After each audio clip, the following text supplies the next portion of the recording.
Iran USA வாரினுடைய காரணகர்த்தா ஒரு அமெரிக்க senator 23 வருஷம் American செனட்ல இருந்திருக்காரு. ட்ரம்போட நெருங்கிய நண்பர். ஃப்ரைடே அன்னைக்கு கூட ட்ரம்ப் கூட ஒரு 4.5 மணி நேரம் ஒரு மீட்டிங்ல இருந்திருக்காரு. அந்த மீட்டிங்கை முடிச்சுட்டு போய் சிபிஎஸ் அப்படின்ற ஒரு டெலிவிஷன் நெட்வொர்க்குக்கு இன்டர்வியூவும் கொடுத்திருக்காரு. இன்டர்வியூ கொடுத்துட்டு வீட்டுக்கு வந்தவர் அடுத்த நாள் இறந்துட்டார். அவர் பேரு லிண்ட்சி கிரஹாம். இவர் தான் ட்ரம்ப் கிட்ட நீங்க கண்டிப்பா வார் எடுத்தாகணும் அப்படின்ற ஒரு விஷயத்த முதல்ல சொன்னது. அவர் இந்த இன்டர்வியூல சொன்னது நிறைய விஷயங்கள் ஷாக்கிங்கா இருக்கு. இனி அடுத்தடுத்து என்ன நடக்கும் அப்படிங்கறதையும் அவர் அந்த இன்டர்வியூல சொல்லியிருக்காரு. ஃப்ரைடே வரைக்கும் நல்லா இருந்தவர் சண்டே மார்னிங் இல்ல. இது தற்செயலா இல்ல அவர் சொன்ன அந்த பிளான் நடக்குமா? I will explain you what it is.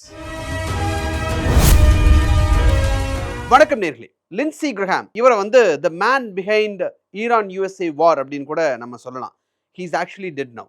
2024 November மாசம் ட்ரம்போடைய மாரலாகோ எஸ்டேட்ல 2 பேரும் கால்ஃப் விளையாடிட்டு இருக்காங்க. லிண்ட்சி கிரஹாமும் ட்ரம்ப்பும். அப்போ லிண்ட்சி கிரஹாம் வந்து ட்ரம்ப் கிட்ட ஒரு விஷயம் சொல்றாரு. மிஸ்டர் பிரசிடென்ட், நீங்க ஒபாமாவுடைய ஈரான் நியூக்ளியர் டீலை கம்ப்ளீட்டா டெஸ்ட்ராய் பண்ணிட்டீங்க. ஆனா அது வெறும் ஃபர்ஸ்ட் ஸ்டெப் தான், இன்னும் கம்ப்ளீட் பண்ணல. ஈரான் அப்படின்ற ப்ராப்ளம் இன்னும் இருக்கு. ஸோ ஃபைனலா ஒரு ஸ்டெப் எடுங்க. ஹிஸ்டரியில நீங்க தான் கிரேட்டஸ்ட் பிரசிடென்ட் அப்படின்ற ஒரு பேர் உங்களுக்கு வரணும்னா நீங்க அதை செஞ்சுதான் ஆகணும் அப்படின்னு சொல்றாரு. இதை கேட்ட ட்ரம்ப் வந்து ஆக்சுவலா ஓகே அப்படின்ற ஒரு சிச்சுவேஷனுக்கு வராரு, இன்ட்ரெஸ்ட் ஆகுறாரு. அந்த கால்ஃப் கான்வர்சேஷன் தான் அப்படியே 1.5 வருஷத்துக்கு அப்புறம் பிப்ரவரி 28, 2026 வாரா மாறி நிக்குது. ஃபர்ஸ்ட் பாம் ஈரான்ல விழுது. ஒரு கால்ஃப் கேம்ல ஆரம்பிச்சது மிடில் ஈஸ்ட் வாரா ஆக்சுவலா மாறி இப்ப வரைக்கும் அது போயிட்டு இருக்கு. ஆனா அந்த கால்ஃப் கான்வர்சேஷனுக்கு அப்புறம் கிரஹாம் அதோட நிறுத்தல. கிரஹாம் இஸ்ரேலுக்கு மல்டிபிள் ட்ரிப்ஸ் போயிட்டு வந்திருக்காரு. இஸ்ரேலி இன்டெலிஜென்ஸ் ஏஜென்சி கூட டைரக்டா மீட் பண்ணியிருக்காரு. ஏன் மீட் பண்ண அப்படிங்கறதையும் அவர் ஒரு இன்டர்வியூல சொல்லியிருக்காரு. வால் ஸ்ட்ரீட் ஜர்னலுக்கு கொடுத்த இன்டர்வியூல அதுல அவர் சொல்றது என்ன அப்படின்னா, அமெரிக்கன் கவர்மெண்ட்டே என்கிட்ட சொல்லாத விஷயத்த இஸ்ரேலுடைய இன்டெலிஜென்ஸ் ஏஜென்சிஸ் என்கிட்ட சொல்றாங்க. சோ நான் அவங்களை மீட் பண்றேன் அப்படின்றத உண்மையா ஒத்துக்கிட்டு இருந்திருக்காரு. அது மட்டும் இல்லாம பல தடவை அங்க போய் பெஞ்சமின் நேத்தன்யாகுவோட டைரக்டா மீட்டிங் நடந்திருக்கு. நேத்தன்யாகுவுக்கு அவர் கோச்சிங் கூட கொடுத்திருக்காரு. எப்படி என்ன கோச்சிங் கொடுத்திருக்காரு அப்படின்னா, ட்ரம்பை எப்படி அப்ரோச் பண்றது, அவர்கிட்ட என்ன சொல்லணும் என்ன சொல்லக்கூடாது, எந்த இன்டெலிஜென்ஸ் ரிப்போர்ட் அவர்கிட்ட காட்டணும் எதை காட்டக்கூடாது, இந்த மாதிரியான கோச்சிங் எல்லாம் லிண்ட்சி கிரஹாம் தான் நேத்தன்யாகுவுக்கு கொடுத்தாரு. சோ அதை பேஸ் பண்ணி தான் நேத்தன்யாகு ட்ரம்ப் கிட்ட மூவ் பண்ணார் அப்படிங்கிறது தான் ஆக்சுவலா வந்திருக்கக்கூடிய ரிப்போர்ட்ஸ். சோ இப்ப ஃப்ரைடே ஒரு இன்டர்வியூ கொடுத்ததா சொன்னேன் இல்லையா, அந்த கடைசி இன்டர்வியூல ஒரு முக்கியமான பல விஷயங்கள் சொல்லியிருக்காரு. Point number 1, US Iran deal fail ஆயிடுச்சு அப்படின்னா அமெரிக்கா ஸ்ட்ரெயிட் ஆஃப் ஹார்மோஸை டேக் ஓவர் பண்ணிடுவோம். அந்த ஸ்ட்ரெயிட் ஆஃப் ஹார்மோஸை கடந்து போற எல்லா கப்பலுக்கும் நாங்க ஃபீஸ் வசூலிப்போம் அப்படின்னு சொல்லியிருக்காரு. எதுக்கு? அந்த ஸ்ட்ரெயிட் ஆஃப் ஹார்மோஸ் ஆபரேட் பண்றதுக்கு எங்களுக்கு செலவாகும், அதுக்கான செலவை நாங்க கவனிக்கிறதுக்கு நாங்க இனிமேல் ஷிப்ஸ் கிட்ட இருந்து ஃபீஸை வசூலிப்போம் அப்படின்னு சொல்லியிருக்காரு. இதுல கவனிக்க வேண்டியது என்னன்னா, ஈரான் ஃபீஸ் வசூலிக்கிறத அமெரிக்கா எதிர்த்தாங்க. ஆனா அவங்களுக்கு ஒரு பிரச்சனைன்னு வரும்போது எந்த ஷிப் போனாலும் நாங்களே அதை வசூலிப்போம் அப்படின்றதையும் சொல்லியிருக்காரு. இது அவங்களுடைய பிளான் நம்பர் 1. ரெண்டாவது, 2026 ஆப்ரஹாம் அக்கார்ட்ஸ் எக்ஸ்பேண்ட் ஆகும். ஆப்ரஹாம் அக்கார்ட்ஸ்னா என்ன அப்படிங்கறத ஏற்கனவே ஒரு வீடியோ போட்டிருக்கோம், அது நீங்க பாத்தீங்கன்னா உங்களுக்கு இன்னும் கிளியரா புரியும். சோ சவுதி அரேபியாவையும் அதுல சேர்த்துருவோம் அப்படின்னு சொல்லியிருக்காங்க. இது மிடில் ஈஸ்ட்ல 5000 வருஷத்துல ஏற்படக்கூடிய மிகப்பெரிய மாற்றமா இருக்கும் அப்படின்றதையும் கடைசி அவர் கொடுத்த இன்டர்வியூல சொல்லியிருக்காரு. மூணாவது முக்கியமான பாயிண்ட் தான் ஆக்சுவலி கொஞ்சம் பயங்கரமானதுன்னு நம்ம சொல்லலாம்.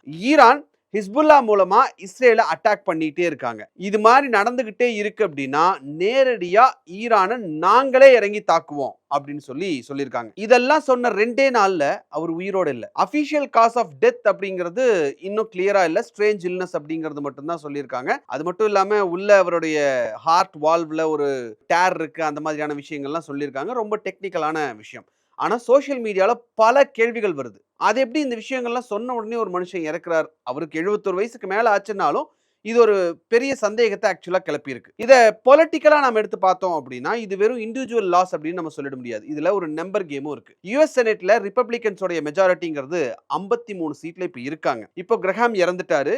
இன்னொரு சீனியர் செனட்டர் மிட்ச் மெக்கானல் அப்படிங்கிறவர், அவருடைய உடல்நிலையும் மோசமா இருக்கு. அவருக்கு ஏறக்குறைய ஒரு 84, 85 வயசு ஆச்சு. நிமோனியா வந்து ஆக்சுவலா ஹாஸ்பிட்டல் அட்மிட் ஆயிருக்காரு. ஹாஸ்பிட்டல் இருந்தே நான் நல்லா இருக்கேன் அப்படின்றதெல்லாம் கூட சொல்லியிருந்தாலும் செயல்பட முடியாத ஒரு நிலை வரும் அப்படின்ற ஒரு தாட் இருந்துகிட்டே இருக்கிறது. ரிப்போர்ட்ஸ் எல்லாம் அப்படி இருக்குன்றதுனால பிராக்டிகலா பார்க்கும்போது இப்போ மெஜாரிட்டி 53ல இருந்து 2 பேர் இல்லைன்னா 51 அப்படின்ற ஒரு சிச்சுவேஷனுக்கு வரும். ஏற்கனவே 2-3 ரிப்பப்ளிகன்ஸ் வந்து டெமோக்ராட் சைடு போயிடலாம் அப்படின்ற ஒரு டாக்ல இருக்காங்க. எப்ப வேணா அந்த பக்கம் ஓட்டுக்கு போயிடுவாங்க அப்படின்றதுனால ஈரான் மேல ஸ்ட்ராங்கா ஆக்ஷன் எடுக்கிறதுக்கு ட்ரம்ப்புக்கான அந்த அரசியல் பலம் அப்படிங்கிறது கம்ப்ளீட்டா குறைஞ்சிரும். இந்த டைமிங்கை ஈரானும் கவனிக்காம இல்ல, அதுக்கான வேலையும் ஈரான் பார்த்துட்டே இருக்காங்க அப்படிங்கிறது பொலிட்டிக்கலான ஆங்கிள் ஆஃப் வியூ அப்படின்னு நம்ம சொல்லலாம். ஸோ இப்போ பொலிட்டிக்கலா என்ன சினாரியோ நடக்கும் அப்படிங்கறத நம்ம பார்த்தோம். அதை அப்படியே கொஞ்சம் தள்ளி வச்சுட்டு அப்படியே வார் ஜோனுக்கு வந்தோம் அப்படின்னா, ஈரானுக்கு வந்தோம் அப்படின்னா, அந்த வார் ஜோன்ல போன வாரம் கண்டினியூஸா 3 ராத்திரி தொடர்ச்சியா அமெரிக்கா தாக்குதல் நடத்தியிருக்கு. ஏறக்குறைய ஒரு 140க்கும் மேற்பட்ட மிலிட்டரி சைட்ஸ் அடிச்சிருக்காங்க. 300க்கும் மேற்பட்ட டார்கெட்ஸ் காலி பண்ணியிருக்காங்க. எதெல்லாம் டார்கெட் பண்ணியிருக்காங்க அப்படின்னா, மிசைல் இருக்கக்கூடிய சைட்ஸ், ட்ரோன் இருக்கக்கூடிய சைட்ஸ், அமினேஷன் டிபாட்ஸ், அதாவது வெடிமருந்தெல்லாம் வச்சிருப்பாங்கல்ல, அந்த டிபாட்ஸ் எல்லாத்தையும் காலி பண்ணியிருக்காங்க. ஆயில் ஸ்டோரேஜ் எங்கெல்லாம் பண்ணுவாங்களோ அங்கெல்லாம் அட்டாக் பண்ணியிருக்காங்க. கம்யூனிகேஷன் நெட்வொர்க்ஸை ஸ்பாயில் பண்ற மாதிரியான அட்டாக்ஸும் அமெரிக்கா நடத்தியிருக்காங்க. இந்த குறிப்பா தாக்கப்பட்ட இடங்கள் எல்லாமே ஐஆர்ஜிசி தன்னுடைய ரேடார் சைட்ஸ் வச்சிருந்த இடங்கள் அப்படின்னு ஈரானும் அவங்களுடைய ரிப்போர்ட்ஸ்ல சொல்லியிருக்காங்க. ஸோ ஸ்ட்ரெய்ட் ஆஃப் ஹார்மஸுக்கு வரக்கூடிய கப்பல்களை டார்கெட் பண்ணி அட்டாக் பண்ணக்கூடிய இடங்கள் இவை அப்படின்னு சொல்லி தான் அமெரிக்கா ஈரானுடைய ஸ்ட்ராட்டஜியை காலி பண்றதுக்காக இந்த அட்டாக்ஸ் பண்ணியிருக்கிறதா அமெரிக்கா தரப்புல இருந்து சொல்லியிருக்காங்க. அந்த அதர் சைடு ஈரானும் சும்மா இருக்கல, திருப்பி பதிலடி கொடுத்துக்கிட்டே தான் இருக்காங்க. அதுல குறிப்பா Bahrain, Kuwait, Jordan, Qatar, Oman மாதிரியான நாடுகள்ல யுஎஸோட பேஸை தொடர்ந்து அவங்க அடிச்சுக்கிட்டே இருக்காங்க. பட் அவங்களுக்கு ஒரு பெரிய டேமேஜ் எதுவும் இல்லை அப்படிங்கிறதும் இதுல நம்ம கவனிக்க வேண்டியது இருக்கு. ஸோ ஒரு சைடு பொலிட்டிக்கலா பார்த்தோம், அந்த அதர் சைடு வார் ஃபீல்ட்ல என்ன நடந்துட்டு இருக்குன்னு பார்த்தோம். இன்னொரு பக்கம் ராஜாங்க ரீதியான பேச்சுவார்த்தைகள், டிப்ளமேட்டிக் டாக்ஸும் ஒரு சைடு போய்கிட்டே இருக்கு. ஒமானோட தலைநகர் மஸ்கட்ல பெரிய தலைகள் எல்லாம் குவிஞ்சு, அமெரிக்கா பக்கம் பார்த்தீங்கன்னா அவருடைய vice president JD Vance, Marco Rubio, Witkoff, Jared Kushner, இந்த மாதிரியான முக்கியமான ஆட்கள், ஈரான் பக்கம் அவங்களுடைய ஃபாரின் மினிஸ்டர் அக்ராச்சி, இவங்கெல்லாம் ஒன்னா சேர்ந்து ஒரு மீட்டிங் ஒன்று நடத்துறாங்க. இந்த தடவை கத்தார்லயோ இல்ல பாகிஸ்தான்லயோ கிடையாது, முன்னாடி அவங்க மீடியேட் பண்ண மீடியேட்டர்ஸோ அல்ல அது தொடர்பான இடங்களோ இப்ப மாத்திட்டு இப்போ மஸ்கட்ல அந்த மீட்டிங்ன்றது இப்ப நடந்தது. ஸோ கேமோட ரூல்ஸ் கம்ப்ளீட்டா மாறுதோ அப்படின்ற ஒரு தாட் இதுல இருக்கு. ரிப்போர்ட்ஸ் எல்லாம் என்ன சொல்லுது அப்படின்னா, ஈரானியன் அபிஷியல்ஸ் பிரைவேட்டா அமெரிக்கா கிட்ட இதை சொன்னதா சொல்றாங்க. என்ன சொல்லியிருக்காங்க, கப்பல்கள் எல்லாத்தையும் அட்டாக் பண்ணது ஒரு மிஸ்டேக் தான், நாங்க அட்டாக் பண்ணிட்டோம், அது ஒரு மிஸ்டேக் தான், ஆனா நாங்க அபிஷியலா அதை பண்ணல, ஐஆர்ஜிசிக்குள்ள இருக்கக்கூடிய ஒரு சில ஆட்கள் அவங்களை எங்களால கண்ட்ரோல் பண்ண முடியாத ஒரு சிச்சுவேஷன் இருக்கு, அவங்க தான் இதை அட்டாக் பண்ணியிருக்காங்க அப்படிங்கிறத ஈரான் ஒத்துக்கிட்டதாக ஒரு சில தகவல்கள் இருக்கு. நிஜமாவே அந்த ரோக் எலிமெண்ட்ஸ் தான் பண்ணுனாங்களா, இல்ல ஈரானுடைய நெகோசியேட்டிங் டீம் வந்து பேச வராங்கல்ல, அவங்களுக்கும் இந்த ஐஆர்ஜிசிக்கும் நடுவுல ஏற்கனவே உள் மோதல் இருக்கு, உட்கட்சி பூசல் இருக்கு அப்படின்னு சொல்லி சொல்றாங்க. அது இன்னும் ஜாஸ்தி ஆயிடுச்சா, இல்ல இது ஒரு பிளான்டு டிராமாவா அப்படின்றது ஒரு மிகப்பெரிய கேள்வியா இருக்கு. டேபிள்ல உட்கார்ந்து ஒரு பக்கம் அமைதிக்கான பேச்சுவார்த்தை பேசிட்டே இருக்கும்போது அந்த அதர் சைடு கடல்ல வரக்கூடிய கப்பல்கள் எல்லாத்தையும் அட்டாக் பண்றது இவங்க ஒரு டாக்டிக்கா யூஸ் பண்றாங்களோ அப்படின்ற ஒரு சந்தேகமும் இருக்கு. சோ அனலிஸ்ட் எல்லாம் என்ன சொல்றாங்க அப்படின்னா, ஈரானுடைய கணக்குப்படி பிப்ரவரி 28ல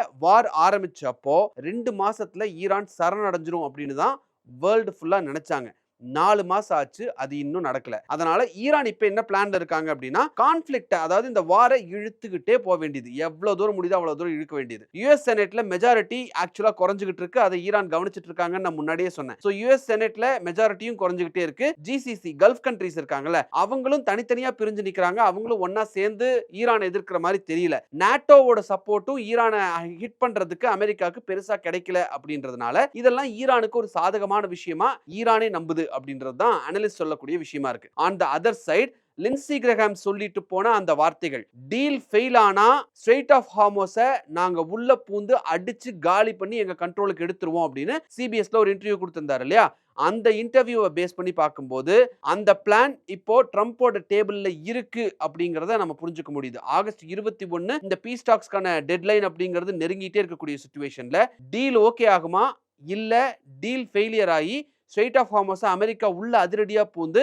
ஸ்ட்ரெய்ட் ஆஃப் ஹார்மஸை டேக் ஓவர் பண்ணுவாங்களா அப்படின்றது தான் இப்ப இருக்கக்கூடிய கேள்வி. இந்த கேள்விக்கு முக்கியமான காரணம் லின்சி கிரஹாம் கொடுத்திருக்கக்கூடிய அந்த interview.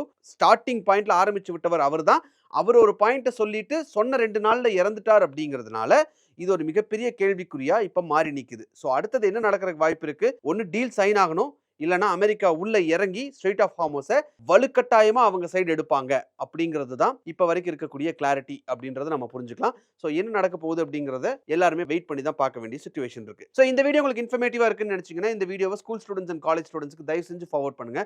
Let them know what is happening in the world. and இந்த வீடியோ உங்களுக்கு பிடிச்சிருந்ததுன்னா இந்த வீடியோவை லைக் பண்ணுங்க, ஷேர் பண்ணுங்க, கமெண்ட் பண்ணுங்க, சப்ஸ்கிரைப் பண்ணுங்க. Thank you.